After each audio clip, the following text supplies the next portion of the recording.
Seguro que hemos oído 1000 veces eso de tener sangre azul para hablar de la realeza, ¿verdad? Pero, ¿qué hay de cierto en todo esto?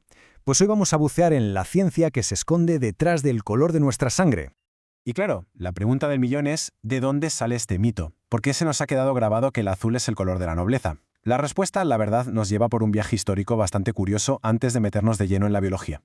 Pues mira, hay dos teorías principales. La primera es casi de sentido común. Los nobles, claro, no trabajaban al sol, así que tenían la piel súper pálida. Y con esa piel, las venas, que son de un rojo oscuro, pues parecen azules. ¿Lógico? La segunda, que es la que tiene más peso, parece que fue un error de traducción. Resulta que la nobleza española decía que tenía sangre celeste, como de origen divino, y con el tiempo, celeste acabó siendo azul. Es curioso, ¿eh? Pero la ciencia es clara. En los humanos, ninguna de estas dos teorías tiene que ver con el color real de la sangre. Vale. Dejamos los mitos a un lado y vamos a lo importante. Si no es el color, ¿qué es lo que de verdad hace que la sangre de una persona sea distinta a la de otra?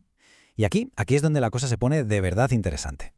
Para entenderlo bien, hay que quedarse con tres conceptos clave: antígenos, anticuerpos y el famoso sistema ABO. Estos son, digamos, los ladrillos que construyen nuestro tipo de sangre. Empezamos con los antígenos. Imagina que son como el DNI de nuestros glóbulos rojos.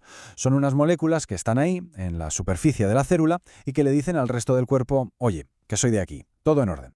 Y si los antígenos son el DNI, los anticuerpos son los porteros de la discoteca.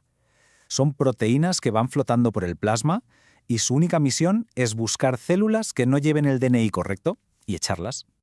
Y este sistema está montado de una forma súper inteligente. Una persona con sangre del tipo A pues tiene antígenos A, y para protegerse, en su plasma tiene anticuerpos contra el tipo B. En el tipo B, justo al revés. Y el tipo AB, pues tiene los dos antígenos, así que lógicamente no puede tener anticuerpos ni contra A ni contra B, si no se atacaría a sí mismo. Y el tipo O, que es el caso contrario, no tiene antígenos A ni B, así que su cuerpo crea anticuerpos contra los dos. Es un sistema de seguridad, vamos, perfecto. Y lo más fuerte es pensar que todo esto se descubrió hace relativamente poco. Fue a principios del siglo XX cuando un tal Karl Landsteiner descifró este código.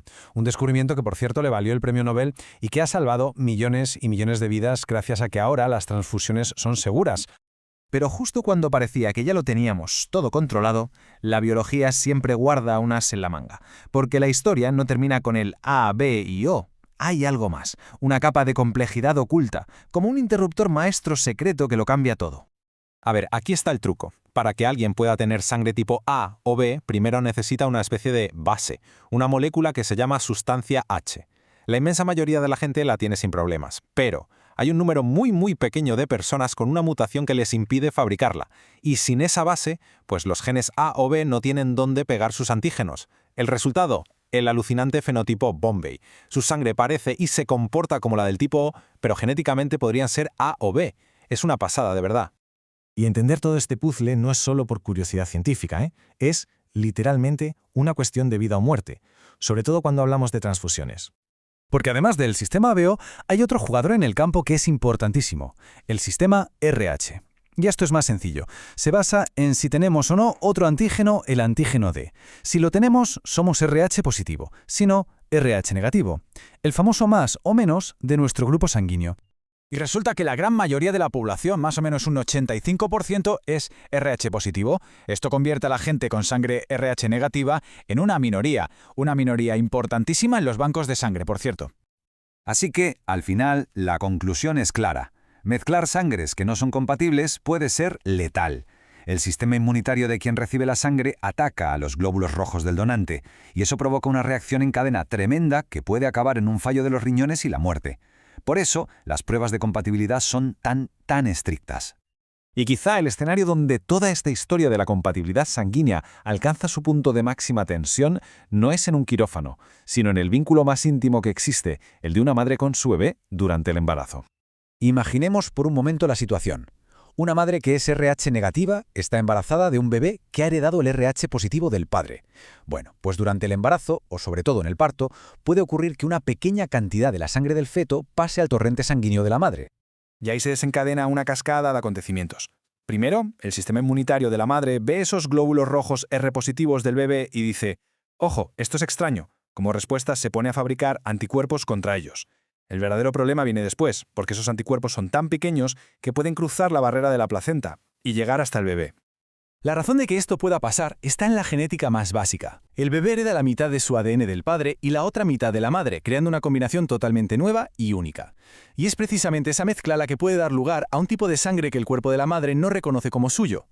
Si esos anticuerpos de la madre llegan al feto, que tiene los antígenos que los activan, la cosa se complica. Empiezan a destruir sus glóbulos rojos. Esto causa lo que se conoce como la enfermedad hemolítica del recién nacido, que puede provocar desde una anemia muy grave hasta daños cerebrales que son irreversibles. Por suerte, hoy en día esto se previene de forma muy sencilla con una inyección. Bueno, y después de todo este viaje por la ciencia de la sangre roja, volvamos a la pregunta del principio.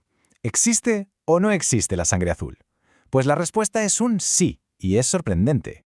Mirad, hay una enfermedad rarísima, casi de película, que se llama sulfohemoglobinemia. A veces la causan algunos medicamentos, y lo que pasa es que el azufre se pega a la hemoglobina. Esto hace que no pueda transportar bien el oxígeno y le da a la sangre un color azul oscuro, a veces incluso tirando a verde. Pero el ejemplo más espectacular de sangre azul no lo tenemos los humanos. Está en la naturaleza, en el reino animal, donde es un auténtico superpoder biológico. Resulta que la sangre del cangrejo herradura es azul. Y es azul porque en lugar de usar hemoglobina, que se basa en el hierro, utiliza hemocianina, que se basa en el cobre. Pero lo más increíble de todo es su sistema inmunitario. Su sangre se coagula al instante en cuanto detecta la más mínima bacteria. Y esta propiedad, que es una pasada, se lleva usando décadas para asegurarnos de que nuestras vacunas y todo el material médico que usamos esté completamente libre de contaminación. Así que hemos pasado de la realeza a los cangrejos herradura, y hemos visto que la sangre es infinitamente más compleja de lo que parece a simple vista.